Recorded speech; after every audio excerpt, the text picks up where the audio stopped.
Como você já viu aqui na tela, desde que você entrou no culto, as músicas, tudo gira em torno do amor. E o tema de hoje é de volta ao primeiro amor. Quantos aqui já estão casados? Levante a mão. Isso daí, graças a Deus. Bem casado? Olha aí, feliz e animado aí, tá vendo? Esse não perdeu o primeiro amor, né, gente? Tá animado desse jeito. Mas eu não sei quantos de vocês aqui estão, quem sabe, pensando num relacionamento, ou estão noivos, ou quantos de vocês estão aqui, assim, meio assim, perderam aí, quem sabe, um relacionamento recentemente. Mas não há sinais bem evidentes em relacionamentos quando eles estão esfriando? Sim, porque quando uma pessoa quer conquistar a outra, aí sai de perto, ela faz de tudo para chamar a atenção, sim ou não? E quando chama a atenção, ela faz de tudo para agradar aquela pessoa. A pessoa se encontra com a outra, é cheio de brilho, é cheio de desejo, é cheio de querer. E quando está junto, não quer de jeito nenhum sair de perto, sim ou não? Eu me lembro que quando eu estava namorando a princesa Tânia Mara antes de me casar, porque eu namoro com ela até hoje. Mas antes de me casar, eu ia até a casa dela, né? E era longe da minha, pensa um negócio longe. E eu sabia que tinha um horário para o ônibus, não ficava até tarde, e o ônibus, se eu perdesse aquilo, ia ter que ir a pé. Aí sabe quando você quer ficar mais 5 minutos, mais 5 minutos, mais 5... A maior parte das vezes você sabe o que acontecia, né? Eu perdi o ônibus, gente, olha. Só com aquele desejo de querer ficar perto. É assim que é. Quando há aquele brilho, quando há aquele amor, você faz de tudo. Mas eu não sei quantos de vocês aqui já tiveram um relacionamento com uma pessoa, namoraram, e sentiu que a coisa estava acabando. Quando foi? Quando você percebeu que já não queria agradar tanto, que quando ficava junto começava a olhar no relógio, sim ou não? Você fala, eu acho que tem alguma coisa errada, já não é como era no começo, né? Já não está tentando agradar tanto, não é? Já não está pondo aquela melhor roupa para ver, né? Às vezes você até diz assim, podia escovar o dente antes de vir falar comigo, né? Enfim, é aquela coisa assim que você vê já que a coisa não está muito bacana, ou não é? Isso não acontece, não. Não acontece poucas vezes, né? Será que no relacionamento com Deus, isso pode acontecer? Será que com o passar do tempo, nós não nos tornamos de alguma maneira um pouco mais, sem aquele brilho da paixão? Talvez a gente esteja fazendo as mesmas coisas até, mas assim como num relacionamento entre pessoas, elas percebem quando está faltando, não, está aqui, mas não está aqui, né? Será que isso pode acontecer no relacionamento com Deus? Esta palavra de hoje está nos convidando a voltar ao primeiro amor. E quando você fala em voltar, você percebe assim, deixa eu lembrar como é que era. Então, verdade. E nós vamos falar sobre 4 lembranças para voltar ao primeiro amor. O que você tem que trazer à memória para retornar ao primeiro amor? Porque é isso que o texto, ele vai justamente desafiar. Lembra-te, pois. Então a palavra lembrança é muito forte nesse texto. E a primeira lembrança é lembrar quem Deus é. Só para você entender, a cidade de Éfeso era uma cidade grande, uma metrópole daquele tempo com mais ou menos 300 mil habitantes. Tinha um porto importante, era a cidade mais importante da Ásia. E ali viviam os asiarcas. Os asiarcas eram aqueles que adoravam ao deus Roma, ou ao imperador. Havia ali um grande templo, né, que era um templo tão importante, tanto para os romanos como para os gregos, e era o lugar onde se adorava o imperador. Acreditava-se naquela época que se eu adorasse um Deus, e esse fosse o Deus da minha nação, e ele fizesse com que a minha nação dominasse as outras nações, esse era o Deus mais poderoso que existia. Então vocês imaginam como esses asiarcas, esses importantes homens na sociedade de Éfeso, como eles não se achavam, né? Porque Roma tinha dominado tudo que se percebia no mundo civilizado. Tudo que você imagina que o mundo civilizado, onde tinha nação, Roma tinha dominado. E se eles adoravam aquele Deus, o Deus deles era o Deus mais forte que existia. Já o povo de Israel era povo dominado. E o texto aqui está convidando a igreja de Deus a lembrar quem Deus é nessa história toda. A igreja está sendo convocada a lembrar que o reino de Cristo não é um reino desta terra. Jesus está num trono que é mais alto do que qualquer outro trono. Não existe um trono que esteja maior que o trono de Jesus. Ele é o Rei dos Reis, Ele é o Senhor de tudo, Ele é o dono da história, Ele é aquele que controla toda a história. E Ele não sai do trono quando as nações mudam, os poderes mudam de lugar. Porque antes de Roma, já tinham havido vários outros poderes de várias outras nações. E Roma também caiu. Hoje existem várias outras nações poderosas. Então a gente podia fazer uma comparação, pegar as nações da terra e ver quem que é o Deus mais poderoso. Deve ser da nação tal, porque ela exerce maior influência sobre o mundo hoje, ela que está por cima. Na verdade, o que Deus está falando à igreja é que existe um reino que é muito maior do que os reinos desta terra, que é o reino de Jesus. E esse Senhor, Ele está sentado no seu mais alto e sublime trono, e Ele reina soberanamente. Quando Ele começa a falar com a igreja de Éfeso, e assim como em outras igrejas, o texto diz, assim diz aquele que... E quando Ele se refere à igreja de Éfeso, Ele diz assim, aquele que tem as 7 estrelas em sua mão, aquele que tem as igrejas em sua mão. O pastor Henrique Hernandes Dias Lopes, ele faz uma ilustração muito interessante sobre esse ter nas mãos.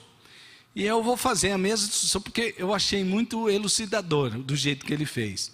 Por exemplo, eu tomo este microfone e eu tenho este microfone em minhas mãos.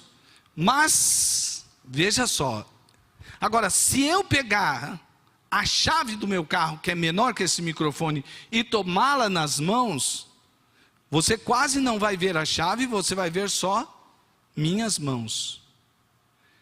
A palavra aqui é que assim que Jesus tem a igreja, Ele tem a igreja totalmente envolvida em suas mãos. E é por isso que Ele diz que quando Ele nos tem, ninguém pode nos arrebatar de suas mãos. E quem é esse que nos tem nas suas mãos? Eu vou ler para os irmãos, e os irmãos vão ver na tela também, como começa os textos para as outras demais, igrejas reveladas aqui em Apocalipse. Primeiro ele diz assim, estas são as palavras daquele que tem as 7 estrelas em sua mão direita e anda entre os 7 candelabros de ouro. Ele está falando com a igreja de Éfeso. Depois ele diz, para todas as 7 igrejas, ele diz, ele tem uma sentença. Então ele diz assim: isto diz o primeiro e o último, que foi morto e reviveu. Apocalipse 2:8. Ele está dizendo que ele é eterno. O Deus que tem você nas mãos dele, que tem a sua igreja em suas mãos, é o Deus que é o primeiro e o último, que foi morto e reviveu. O Deus que nos tem em suas mãos, isto diz aquele que tem a espada aguda de 2 fios. Esse é aquele que domina, o guerreiro vitorioso. Isto diz o Filho de Deus, que tem em seus olhos como chama de fogo e os pés semelhantes ao latão reluzente. Apocalipse 2:18. Aquele que não pode ser detido. Aquele que nem sequer pode ser. João via e dizia assim: eu não posso nem descrevê-lo em nenhuma linguagem. Esse é o nosso Deus. Isto diz o que é santo, o que é verdadeiro, o que tem a chave de Davi, o que abre e ninguém fecha, e fecha e ninguém abre. Isso diz o Amém, a testemunha fiel e verdadeira, o princípio da criação de Deus. O nosso Deus é tudo isso ao mesmo tempo. O nosso Deus é indescritível. Esse é o nosso poderoso Deus. Ele é antes de qualquer coisa existir. Ele permanece apesar de todas as coisas vão se passando. E ele permanecerá mesmo depois de tudo tiver passado. Ou seja, os reinos deste mundo, eles vêm e vão, mas o Senhor permanece para sempre. Ele é o Deus Todo-Poderoso. Ele é o Senhor que não pode ser detido. Ele é o guerreiro que não pode ser vencido. Ele é aquele que sonda os rins e os corações. É aquele que conhece todas as coisas. Esse é o nosso Deus. Igreja, esse é o Deus que nos tem nas mãos dele. E sabe de uma coisa? Ele diz à igreja de Éfeso: e eu estou no meio da igreja. A imagem ali como se alguém estivesse agora passeando aqui em nosso meio. Jesus está agora aqui, passeando em nosso meio. E sabe, quando você sair daqui, Jesus estará com você, porque a igreja não é esse templo, este lugar. Mas com certeza, Jesus se manifesta na congregação dos santos. Quando os santos se reúnem, Jesus está ali. Jesus está aqui. Jesus está aqui agora. E Ele pode fazer coisas que você nem pode estar imaginando o que está acontecendo. O que está fazendo, Ele está fazendo agora em nosso meio. Ele está sondando os corações. Ele está vendo as dúvidas que estão dentro das mentes. Ele pode esclarecer. Ele pode curar. Ele pode salvar, Ele pode restaurar, Ele pode operar milagres. Ele pode todas as coisas. E esse Deus que pode todas as coisas, que está no nosso meio, é Ele que te tem em suas mãos. Esta é uma lembrança que a gente precisa trazer à memória para não perder o primeiro amor. Sabe por quê? Quando eu vejo um Deus que sequer pode ser conceituado, por mais teologia que o homem possa fazer, eu percebo assim: como um Deus tão grande assim pôde se importar com alguém como eu? É impossível deixar de amar menos, é impossível amar menos a Deus quando a gente está na sua presença e percebe quão grande é o amor dele para conosco. Mas é hora de a gente parar um pouquinho para fazer algumas reflexões. Reflexões são coisas muito importantes. Diante disso que você está ouvindo, então eu convido você a refletir um pouquinho. Você se percebe dentro das mãos de Deus? Percebe seu cuidado diante dos estresses do dia a dia? Sim ou não? Você está nas mãos do Pai. Você está nas mãos do Pai. Você, diga assim: eu estou nas mãos do Pai. Amém? Por que andamos ansiosos? E se eu pedisse aqui, não vou pedir isso. Mas se eu pedisse, ninguém ia levantar a mão. Então eu nem vou pedir. Mas todo mundo sofreu de ansiedade esta semana.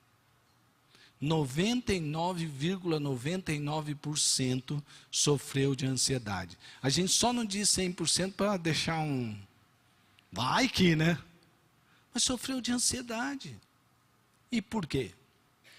Porque em algum momento nós nos esquecemos de quem é o nosso Deus.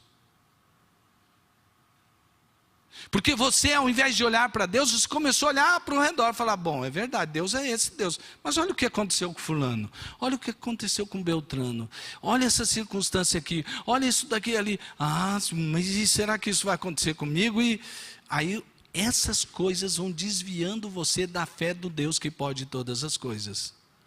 Você quer ver uma coisa?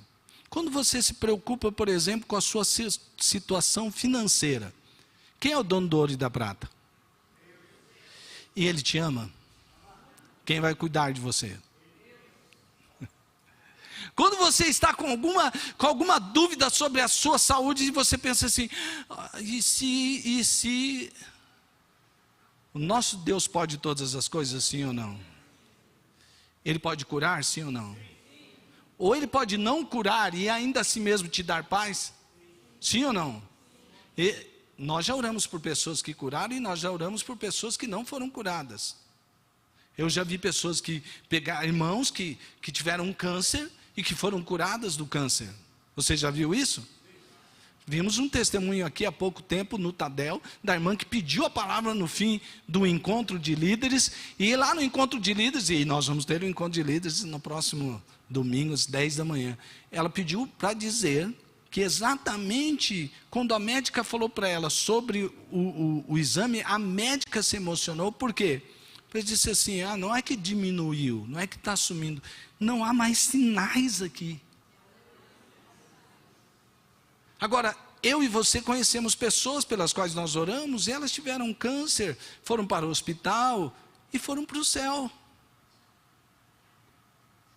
Deus não fez o milagre? Fez ou não fez? Deus não estava perto cuidando, sim ou não? Sabe por quê? Porque Deus controla toda a história e controla a sua história. Ele sabe contar, Ele sabe exatamente a monta dos seus dias aqui na terra. Então, este é o momento em que, quando a gente olha para Deus, a gente lembra de quem Deus é, a gente tem aquela volta ao primeiro amor. Porque quando você se afasta do seu primeiro amor, você cai em um monte de problemas, porque você se afastou do seu primeiro amor. Mas a segunda lembrança é lembrar quem somos. Quem somos? Sabe, a igreja de Éfeso, ela está sendo assim colocada diante de si mesma pelo Espírito de Deus, aquele que conhece tudo, aquele que sonda os corações. E a igreja de Éfeso, ela tinha sido elogiada por Paulo. Paulo, ele fundou a igreja de Éfeso e ficou ali por mais ou menos 3 anos. Como eu já te disse, a igreja de Éfeso era aquela que tinha o templo onde se adorava o imperador. Eles eram idólatras. Tinha muito ocultismo na igreja de Éfeso, na cidade de Éfeso, aliás. Tinha muito ocultismo ali. Havia muitas formas de mágicas e de livros que as pessoas se envolviam em todo aquele ocultismo. E quando eles conheceram a verdade, eles abandonaram com toda a força do coração deles a idolatria, e eles estavam tão apaixonados por Deus, que eles fizeram algo tremendo. Eles reuniam os livros de ocultismo e magia, e iam para as praças públicas e diziam: isto aqui é passado, porque nós conhecemos a verdade, nós conhecemos Jesus, e Jesus transformou a nossa vida, e agora nós vivemos para Ele. E montavam aquelas fogueiras, e aqueles livros eram destruídos. Sabe por quê? Eles estavam na força do primeiro amor. A igreja de Éfeso é aquela que foi destacada, porque ela desmascarava os mentirosos e suas mentiras. Era uma igreja perseverante, era uma igreja que praticava as boas obras, e tudo isso recebeu elogio pela parte de Paulo. E sabe de uma coisa?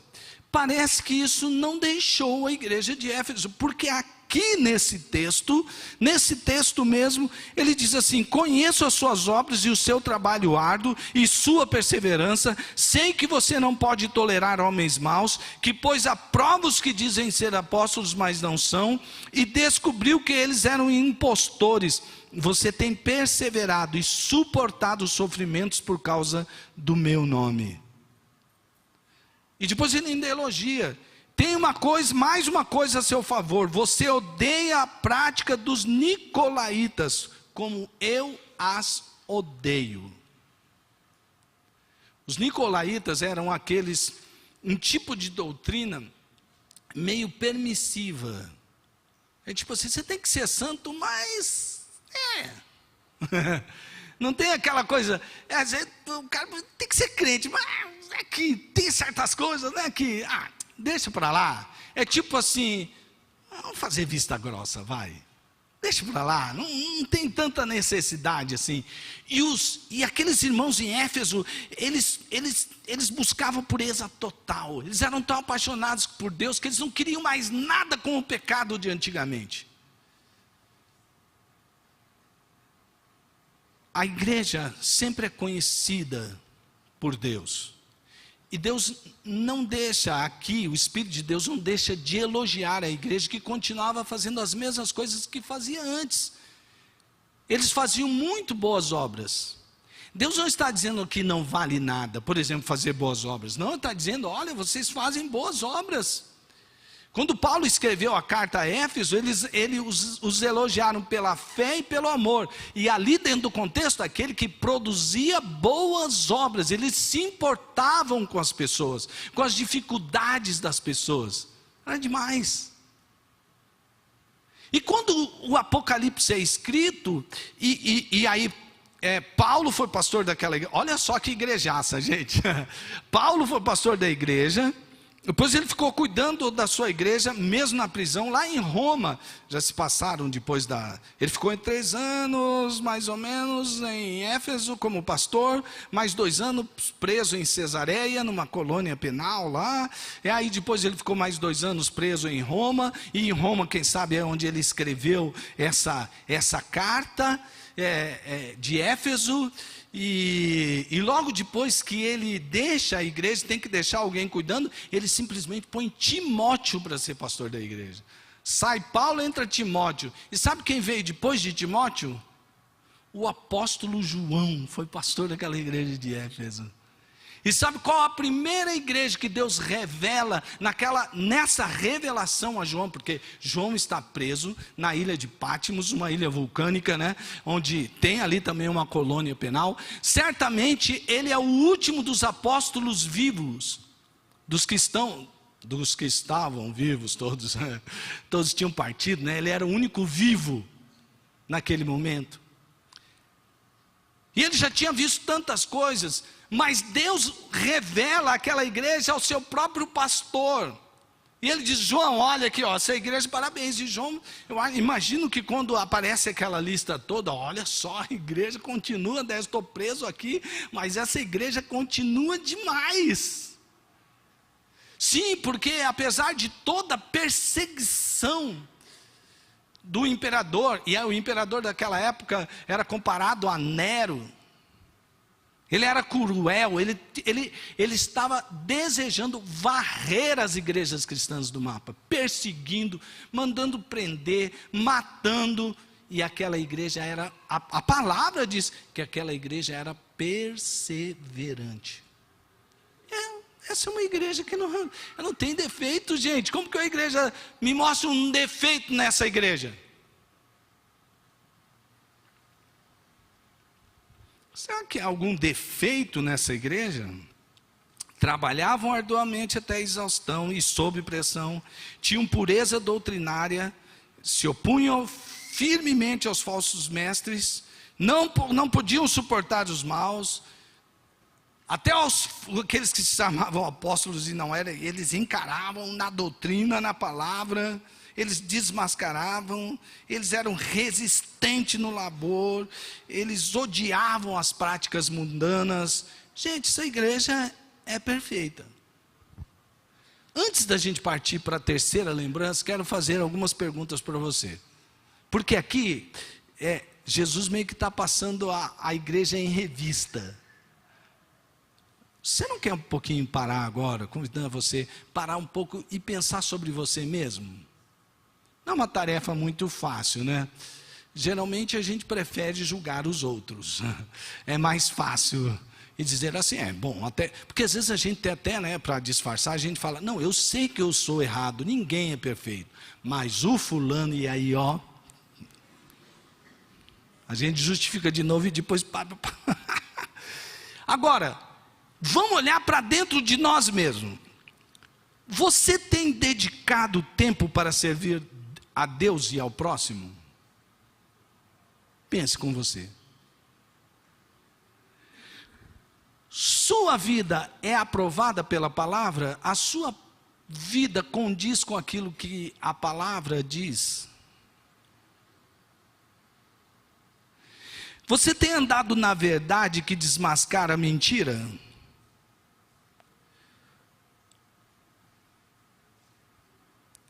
Porque as nossas palavras, elas têm um certo valor, mas as nossas ações... Você tem perseverado diante das circunstâncias adversas? Diante dessas circunstâncias adversas que você tem, em meio a essas lutas, você persevera na verdade? Você tem trabalhado com o pecado? É tolerância zero com o pecado, ou você tem alguns pecadinhos de estimação? É hora de a gente parar para refletir, igreja. Estamos em um tempo onde nós estamos sendo provados, e maiores provações virão, e há muitas coisas acontecendo que a gente nem imagina, né? E aí a gente é sondado o tempo todo. É sondado o tempo todo. Até a hora que a gente acha que não está sendo sondado, a gente é sondado, né? Não tem hora que você está falando alguma coisa assim, você fala uma palavra, de repente é uma voz no celular que diz assim, você por exemplo fala assim, será que vai chover hoje, hein? Aí tem uma voz do celular que fala, chuva para hoje, você já viu isso aí? Você assusta assim, é a Siri falando com você, né? É a tal da Sirigaita, parece mesmo, né? Quando você fala assim, não falei com você, né? Mas aquele que te conhece lá por dentro, aquele, como disse o texto, que alguns textos nós lemos em uma das igrejas, e diz, aquele que conhece até os rins e os corações, como ele te vê? Você tem permitido que o Espírito Santo revele a você áreas que talvez sejam pontos cegos em sua vida? Sim, porque aí nós entramos na terceira lembrança. Gente, é aquele negócio assim de que essa igreja, com todas essas qualidades, deve ser uma igreja perfeita. Sim ou não? É perfeito. Mas, diante de tantas qualidades, havia algo que o Senhor queria avisar àquela igreja. E aí a terceira lembrança, lembrar onde caímos. Contra você, porém, tenho isto: você abandonou o seu primeiro amor. Lembre-se onde caiu, arrependa-se e pratique as obras que praticava no princípio. Se não se arrepender, virei a você e tirarei o seu candelabro do lugar. Vamos lembrar de novo? Em Éfeso, no primeiro amor, por paixão a Deus, eles abandonaram a idolatria. Motivados pela verdade, eles deixaram o ocultismo, queimaram os livros de magia em praça pública e espalharam o evangelho por toda a província. A igreja cresceu para tudo quanto é lugar, porque uma igreja vibrante, uma igreja cheia de amor, uma igreja com o brilho da paixão por Deus e por pessoas, ela é uma igreja imparável. As pessoas olham e querem vir para dentro, como era a igreja primitiva, e caíram na graça do povo, e o Senhor acrescentava dia após dia aqueles que iam sendo salvos, porque a igreja que tem esse brilho da paixão por Deus, é uma igreja que atrai as pessoas, e eles cresceram para tudo quanto é lugar. Mais uma vez eu te pergunto, mas o que pode estar de errado com essa igreja? Com tantos elogios assim.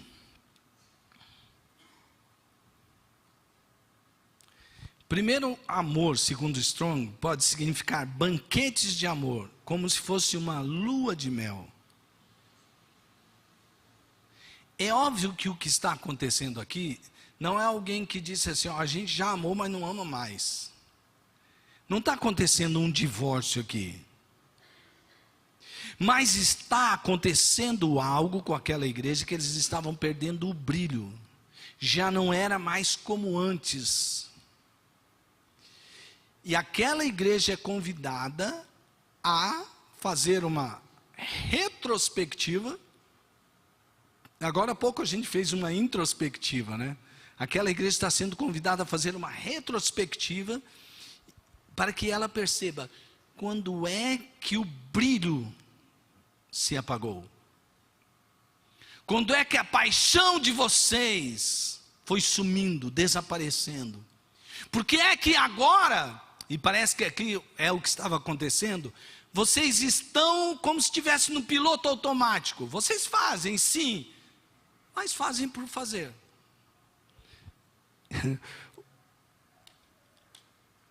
Há uma história que um pastor, o pastor Luciano Subirá contou. Eu gosto muito das ilustrações dele, ele ilustra muito bem. Uma vez ele disse que ele estava aconselhando um casal. Eu acho que essa é uma das melhores histórias para ilustrar, para explicar o que estava acontecendo, o que está acontecendo, quem sabe, aqui com a igreja de Éfeso. Tinha um casal, ele foi aconselhar, e chegou uma parte lá do aconselhamento, que a esposa disse, mas então, ele reclama que eu quero que ele faça o que eu quero fazer. Ele falou, mas tem hora que você quer mesmo, que eu faça uns negócios que, não sei, por exemplo, você sempre pede para eu ficar indo ao supermercado com você. A mulher falou assim, não, eu nunca quis que você fosse ao supermercado comigo. Aí o marido quase endoideceu. Como que não? É sempre o que você faz. E ela disse assim, não, eu sempre quis que você quisesse ir ao supermercado comigo. Tem diferença, sim ou não? Você acha mesmo que Deus precisa do seu dízimo? Que Deus precisa da sua oferta? Você acha mesmo que Deus precisa da sua ajuda? Você acha mesmo que se não fosse você, Deus não existiria? Ou que faltaria alguma parte nele? Ou que ele deixaria de ser quem é? Ou ele deixaria de cumprir com os seus propósitos? Você acha mesmo?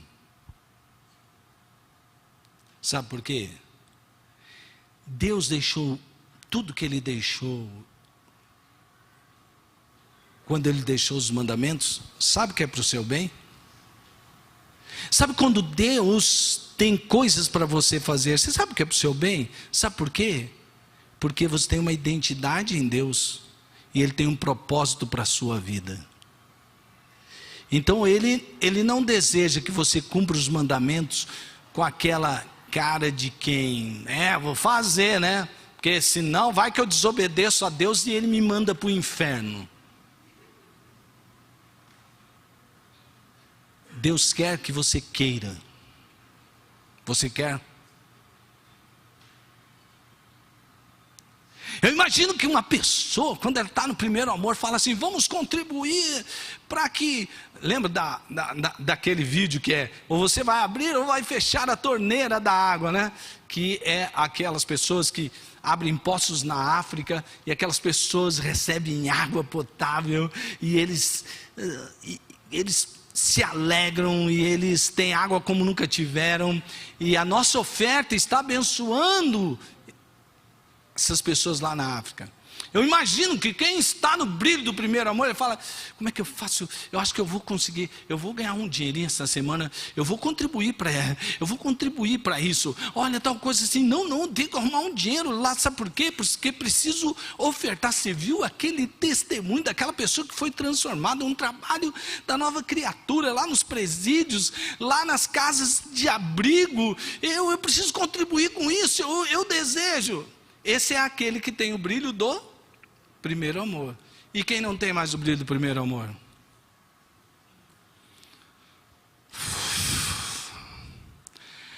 Vou ter que dar, porque senão é aquela choração lá na igreja. Fica mostrando aqueles gráficos lá, pô. Constrangedor aquilo.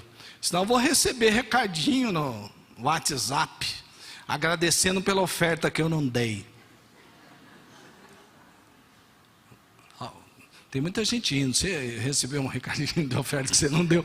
Então, eu imagino que eu acho que a pessoa que tem o primeiro amor, ele age diferente, porque tem brilho naquilo que ele faz. Ele quer fazer, ele anseia fazer, ele deseja fazer. Quando ele está cantando a música, né? Ele está lá no mover de Deus derramando, ele está lá no culto, ele não fica olhando o relógio, né? Ele fala assim: ai meu Deus, eu quero cantar essa música, e olha aqui.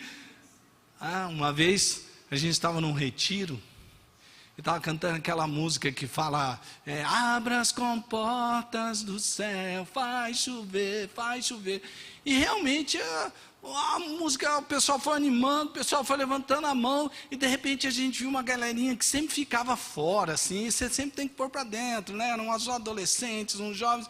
Gente, vamos ficar lá dentro, porque lá dentro, gente, olha lá, está rolando um mover. Aí uma menina falou assim: pastor, para, eles estão falando, abre as comportas do céu, já está tudo inundado lá, eles continuam cantando a mesma música, pastor, ninguém aguenta mais. Ninguém não, né? Um grupo menor de pessoas ali. O que é? Tem gente que está cantando uma coisa só, né? Deixa eu ficar neste lugar todos os dias da minha vida, e parece que aquela é a maior letra do mundo, canta só aquelas frases, e ninguém quer sair dali.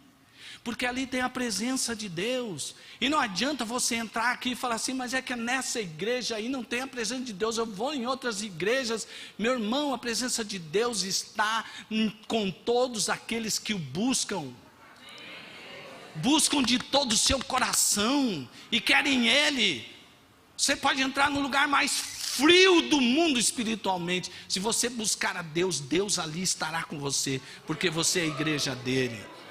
Não depende de eu ficar fazendo teatrinho aqui para te emocionar, não. Está com você, é o seu coração.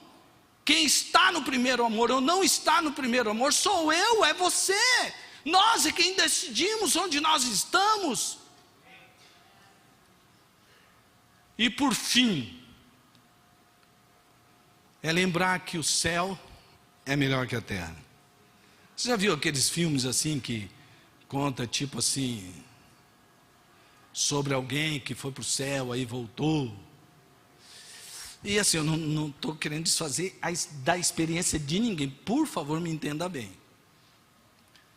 Só que é muita discussão depois, né? Um enxerga o céu de um jeito, aí o outro vai e volta e conta do céu de outro jeito, aí o outro vê uma coisa tal. Aí tem umas 3 experiências, não, baseado em fatos verídicos para quem contou, e eu não estou duvidando das pessoas. Mas não seria interessante que todo mundo combinasse pelo menos para contar como é que é o céu que ele foi e voltou? Sabe o que acontece? É que o céu, veja só, o céu, ele não é exatamente um lugar que você possa descrever, mas veja só o que diz o versículo 4: aquele que tem ouvidos, ouça o que o Espírito diz às igrejas. Ao vencedor darei o direito de comer da árvore da vida, que está no paraíso de Deus. O céu é o lugar para quem tem intimidade com o Espírito Santo, que ouve a sua voz. O céu é onde você está comendo do fruto da árvore da vida, o fruto da eternidade, o pão que desceu do céu. O céu só é paraíso porque Deus está lá. Porque onde Deus não está, não é paraíso. Sabe quando o céu começa? Quando você entrega a sua vida para Jesus. O céu começa quando você entrega a sua vida para Jesus. O céu não é um lugar, o céu é uma presença, você entende? O céu não é um lugar, o céu é uma presença. Você pode estar em lugares que você tem uma experiência, outra experiência, mas geralmente o que faz aquele lugar ser diferente é com quem você está. Vou voltar aqui na relação com a princesa Taniamara. Eu perdi o ônibus para estar com ela, para ficar, para continuar com ela. E você sabe de uma coisa? Ainda hoje, as melhores horas da minha vida, do meu dia, é quando eu estou perto dela. Eu não sei, ela tem um poder de, se ela colocar aquela mãozinha maravilhosa nas minhas costas, parece que um montão de preocupações se foram. É o prazer simplesmente que a presença dela, eu posso estar em qualquer lugar, eu posso estar em outro país, ou eu posso estar em algum lugar aqui nessa cidade, eu posso estar na minha casa, onde eu estou muitas vezes. O que faz a diferença é se ela está perto ou não nesse caso.